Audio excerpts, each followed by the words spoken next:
No pressure, Josh Bloom. That you're Josh. Myers-Briggs I creates attention, I guess. This is a perfect storm of first week of work, and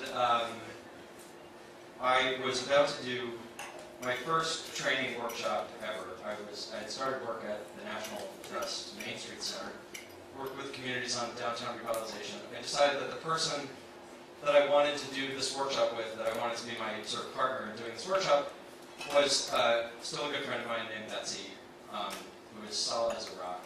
And so Betsy and I were preparing for the workshop the night before. I was nervous, more nervous than I am now. And we're making flip charts in preparation. This is pre-PowerPoint. And I was kind of completely flipping out. And Betsy said, "Josh, don't worry. You know more about downtown revitalization than anybody who will be in the room tomorrow. Just remember that." And she said, for years, when I first started doing this work, and she'd been doing it for 10 or 15 years ago, she said I used to have these nightmares that someone in the room was going to stand up and say, "You don't know what you're talking about, you're lying." And she said, and the nightmare, it never happened, the nightmares eventually went away. So the next day, Betsy does the morning session. We have lunch.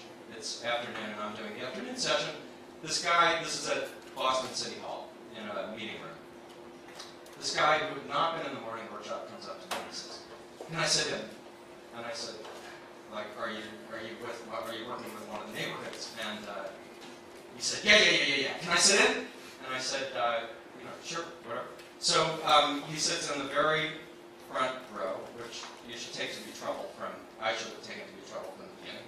And I started. This is the first time I've started to speak, right? And I start with some statistics about downtown revitalization. 50 years ago there was 7 square feet of retail space per person in the U.S., and now there's 39 square feet of retail space per person.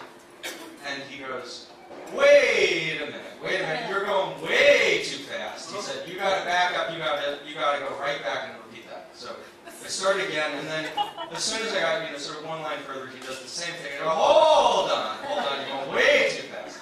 And so I said, "You know what? I said that you could sit in, and that's fine, and you can stay, but I'm going to address my talk to these people over here, okay?"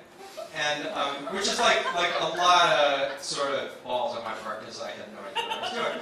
And so we go one more time, and he does it one more time, and he said, and he starts getting crazy, and he said, "You're going way too fast. You don't know what you're talking about. I'm friends with the police commissioner, and I'm going to tell him." So at this point, he's becoming unmanageable.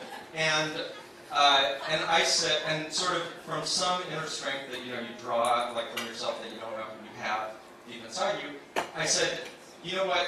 You need to leave." And so with that, he's still ranting and raving, and he said, "That's it! I'm leaving!"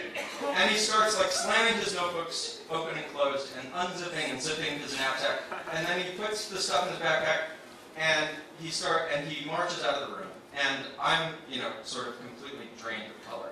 And I sort of have to like debrief with the people in the room. And I say, like, "That was crazy, right?" And everybody's, like, "Oh, and by the way, before this happens, Betsy had gone to the bathroom." So she is walking back into the room as all this chaos is happening.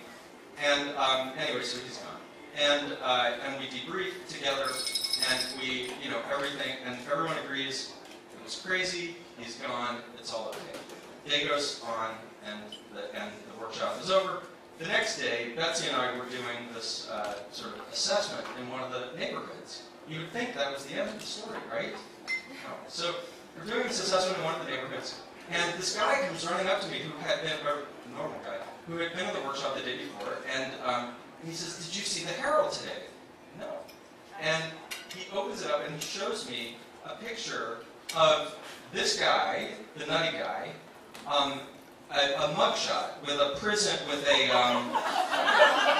like prison number under him, and this father who's holding his 4-year-old dog. Apparently, what happened was he left my workshop, went down onto the subway platform at Back Bay Station, said that he had a gun, which he did not have.